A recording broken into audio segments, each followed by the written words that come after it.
আচ্ছা, এই ভিডিওটির বিষয় হলো জীবন অপচয় করার ভয়। সাফল্য এবং একজন মানুষ জীবনে কত অর্জন করেছে এই দুটি বিষয়ের প্রতি সমাজের অত্যাধিক গুরুত্বর জন্য সাম্প্রতিককালে মানুষের মধ্যে একটি উদ্বিগ্নতার সৃষ্টি হয়েছে।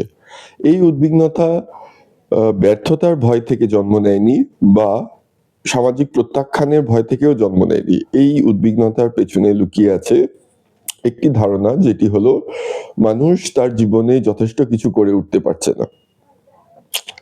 সামাজিক মাধ্যমে মানুষের সাফল্যের বিজ্ঞাপন মানুষ প্রতিনিয়ত ভক্ষণ করছে।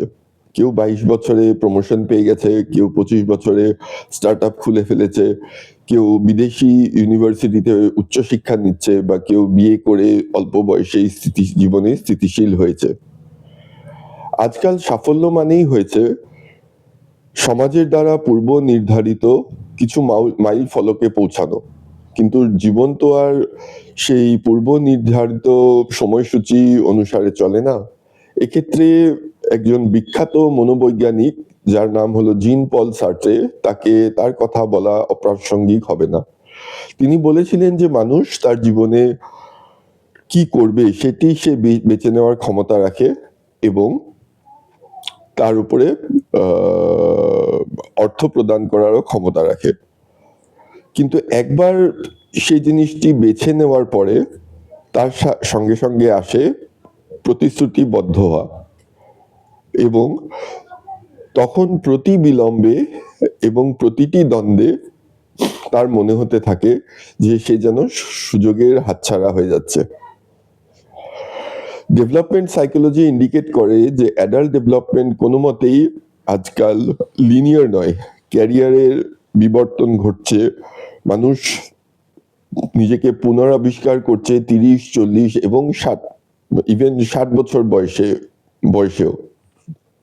আর তার সঙ্গে সঙ্গে তাদের জীবনের ধারণাও বদলাচ্ছে।